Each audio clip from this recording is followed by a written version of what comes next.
A couple years down the road, you take up a new hobby. You were looking to, be a little more active, you know, uh, do something that's gonna get you up, get your heart pumping. You decide, hey, you work downtown, you work on 6th Street. It's not the safest place in the world. And it No. might not be a bad idea to know a thing or two about how to protect yourself. So you start taking classes, some martial arts classes. What kind? Um, you start taking classes at a little place called Taekwondo. Taekwondo It's Doug. a yeah, it's a Taekwondo studio run by Sensei Doug Spillman. Okay. CPA by day, Taekwondo master by night. Oh, wow. What's his deal? He will do your taxes. He will give you a break if you're one of his Taekwondo students. He makes that abundantly clear. It's kind of implied that like you do your taxes with me now. It's kind of like, Oh, wow. Okay. it's one of those, but the rates are very good. Okay. And it's like a nice, open, safe place. You don't feel like it's full of a bunch of people who are looking to rip your head off. It's like people who are, learning and getting in touch with themselves in the Taekwondo way, in a Taekwondo way. Because Doug cares about you. Doug Okay. wants you to be well. And you get that impression from him. He's like a genuinely nice man. You take classes there for like 18 months, right? You get really deep into it. You're there pretty much every weekend. Uh, at about a year, you actually like had like a match against somebody. Yeah, your fucking ass kicked. Just taekwondoed half to death, right? There's a moment after you got kicked right in the testicles, like both of them, square. You didn't wear a cup. You're anti-cup at this point. Why? I mean, a lot of reasons, Hollywood, reasons like that. So you get hit right in the fucking balls, right? And you're Dang. laying there face down, sweat, spit, snot, blood, all pooling together underneath Fuck. your fucking face on the mat, and you just think, you know what? Maybe competitive taekwondo isn't for me. Yeah. And you don't do another match, but you continue the art form. Oh, And okay. you get up to a brown belt within 18 months. Some people might say that's quick. I don't really know. I'm not familiar with the culture, but you work really hard. You become a solid taekwondo student. You feel like if there was a physical altercation downtown, you'd at least be better prepared than the other guy, most likely, Yeah. I would and that probably made you try to feel like, good. yeah, fight him off and then probably just try to run, to be honest with you. Yeah, you think that's your ultimate strategy is what can Yeah. I do to put space between myself and this other person as quickly as possible? That's what they always say you're supposed to do. Yeah, but you know that if one backed into a corner, a cobra strikes, baby. Right. I've been trained by Doug. Cobra strikes hard.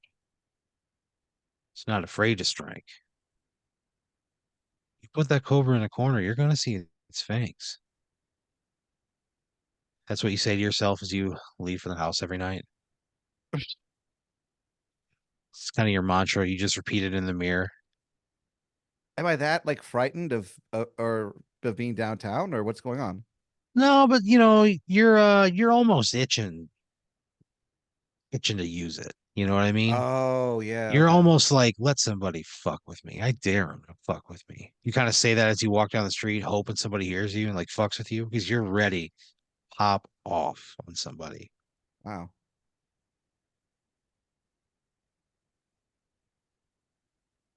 So you're walking towards the Velveeta room, 6th and Red River.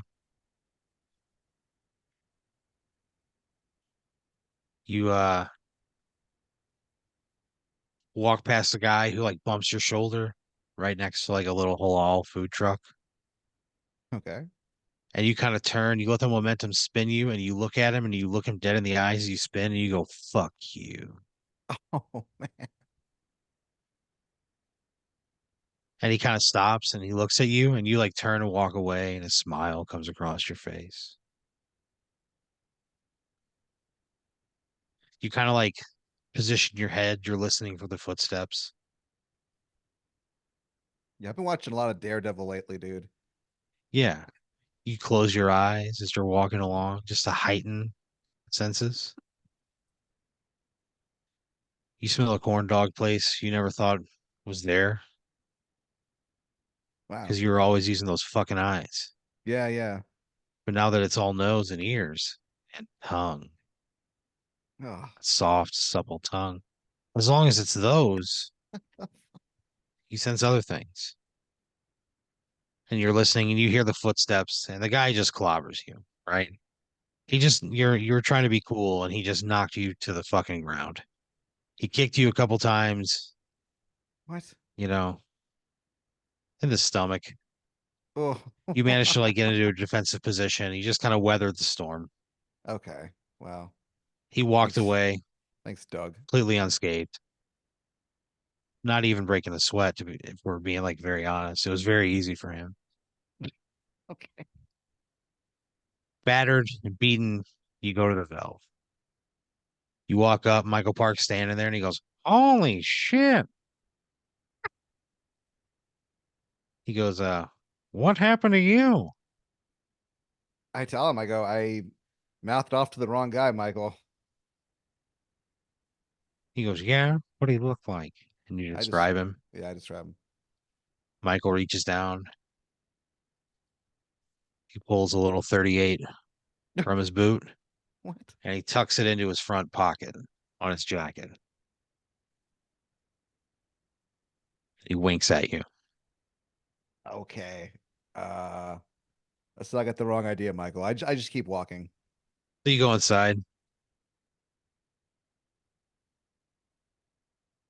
You're at the valve, right? You're just like sore, you're just like, fuck, you got the shit kicked out of you a little bit.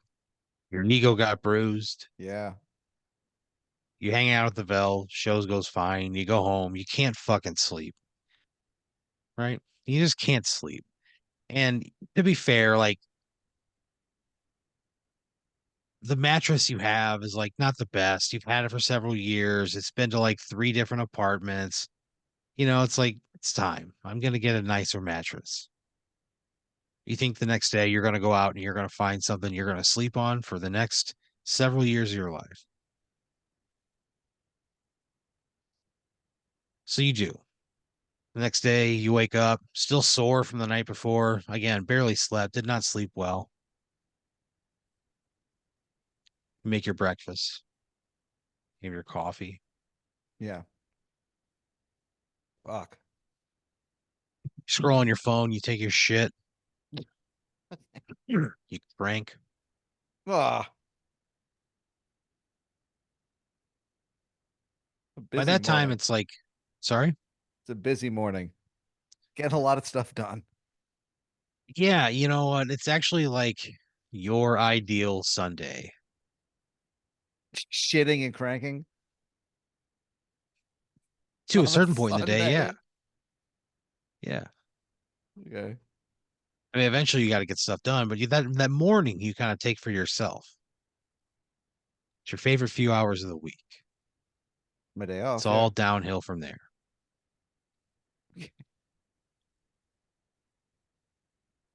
So you get your you call them your chores, chitting, cranking, having Ah, breakfast. So you get your chores done for the day. ah. You got a little chart on the wall. You put a gold star up on today's little Oh, box. hold on. So if I don't shit and I don't jack off, I don't give myself a star. I keep Correct. track of this with stuff. Yeah, yeah, yeah. Oh my Yeah, and let God. me let me just say, Yeah. there might be more stars on this fucking little calendar than there are in the goddamn Milky Way. My God. Wait, I don't know anything about science either. Does the Milky Way have more than one star? I don't know. Oh, it has so many. I don't. I'm not a smart person, Pat. That's all right. Point being, there's a lot of fucking stars there. You have not missed a day of shitting and cranking, right? You put the star up and you say, "I'm a good boy," Oh no, I would. Oh, every single day. I'm a gross. good boy. When you press that fucking sticker onto the calendar, and there's a moment where you feel connected to the paper, just before you pull your finger away and the adhesive sticks, where there's a tug of war between the oils on your fingertips with that adhesive. There's a split second where you feel very connected to that moment in time and you say, I'm a good boy. So you've been shitting and cranking for several months in a row nonstop. You're doing great, right? You're really I've keeping been a, it up. I've been a very good boy, is what you're You've been a saying. very good boy. So you leave your house. You're gonna go find a mattress, right? You're kind of tired anyways. Like, man, I just slept like shit. I'm in a pretty good place to feel like, oh, will this be comfortable for me or not? So you go to a store, a mattress store. It's called Z Time.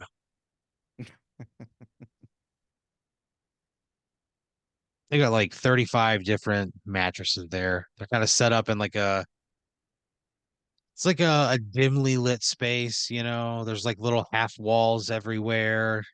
These All right. beds have little like pockets where it feels like safe and secure, you know. It's for as big of a place as it is, like these little areas are fairly private. So you can like maneuver around and get comfortable, you know. It feels like a safe environment in which to like Oh, be yourself as a sleeper, as so opposed to like just the very exposed, those fucking corporate mattress stores.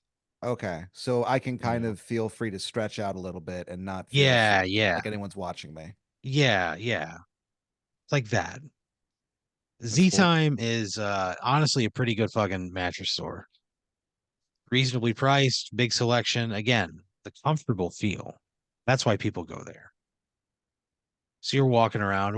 If you had to describe your ideal mattress, are you a memory foam guy? Are you a springs man? I Pillow can't top? I can't say Cooling pad?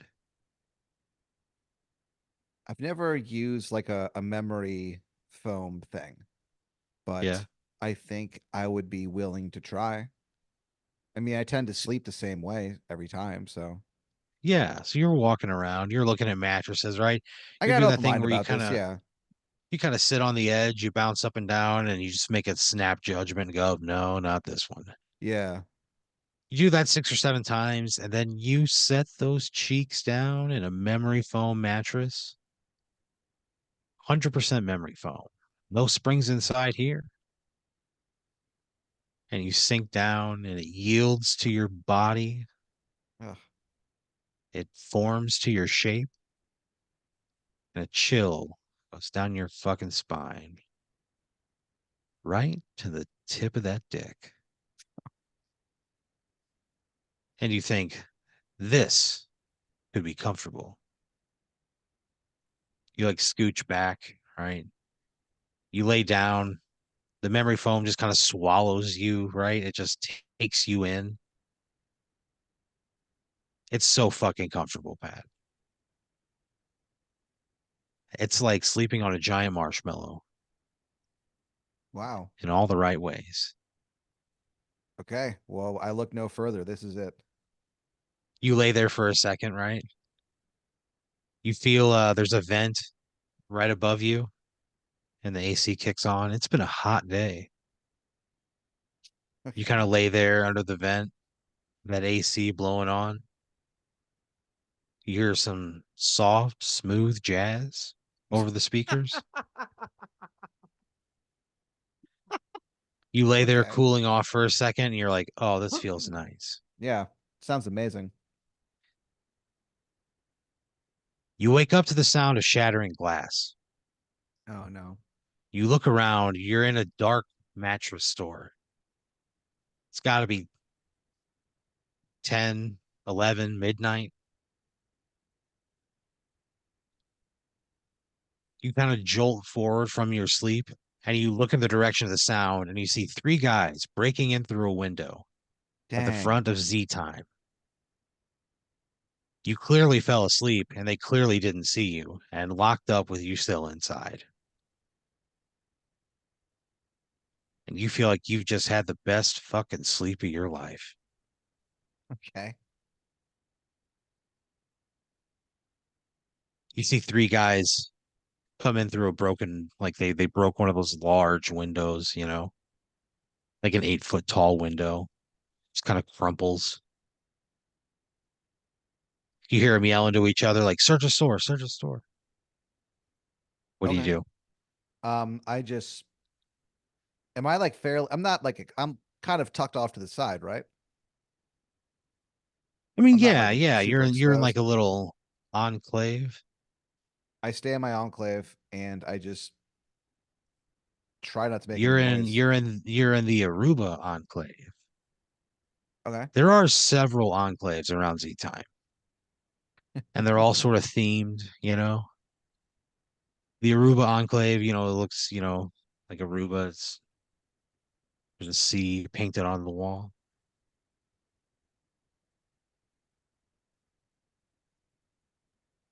You appreciated it.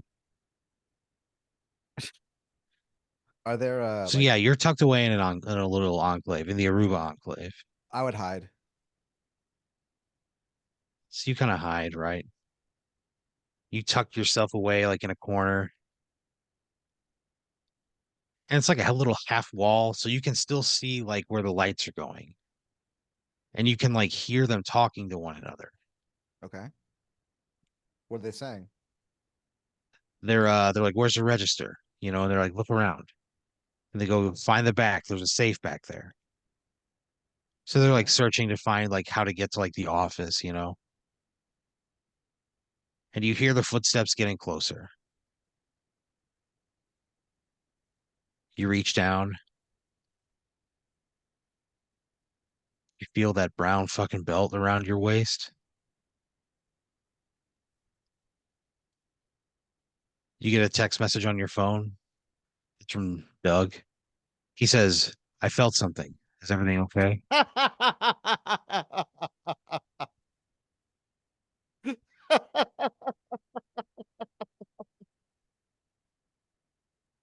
You go to answer it. You're about to like tell him, "Hey, I'm at Z Time. I was buying a mattress, fell Yeah. asleep." You're about to tell him the whole thing. And you see the flashlight sweep right overhead. Dang. It illuminates the back wall of the Aruba enclave. You see the sandy shore painted on the wall, the palm tree that runs all the way up to the ceiling, coconuts on the sand. For just a second, as that flashlight sweeps across the landscape. Wow.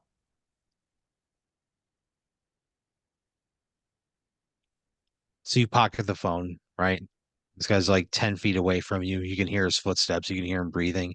You can smell the beef jerky on his breath. It's teriyaki.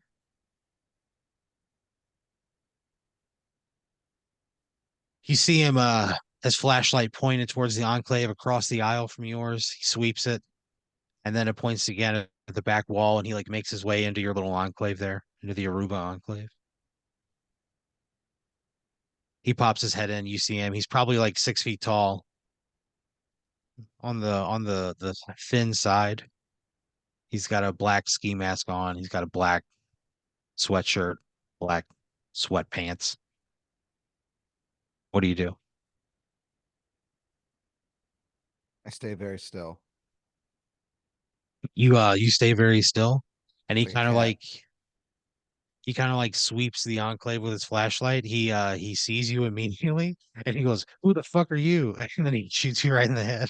Oh, He shoots you right in the head. He had a gun. He just stood there in the corner, like he didn't even move. He shoots you in the head. He goes, "Guys, we got to get out of here." They wind holy up getting away shit. with it. They're never found. They steal about 75 bucks. Make 75 bucks. The cops show up. They think it's a normal robbery, and then they find your body the next morning. Like they didn't even look through the whole building. Oh, come But on. a lady came in for her morning shift, that morning, and Yeah. she was like, "Fuck, this is wild." The manager showed up in the morning, and she like walked through the broken glass and was like walking around, and she came into the Aruba Enclave, which was honestly like a place of serenity for her. It was sort of aspirational. Oh It no. was calming. She carried a Not for wave much machine with longer. her and she would plug it in Yeah. when she'd go in there. Oof. It's where she spent most of her breaks. And she went in there and just saw your lifeless body laying on the floor and just a hole in the fucking middle of your skull. She screamed. They closed down the mattress store.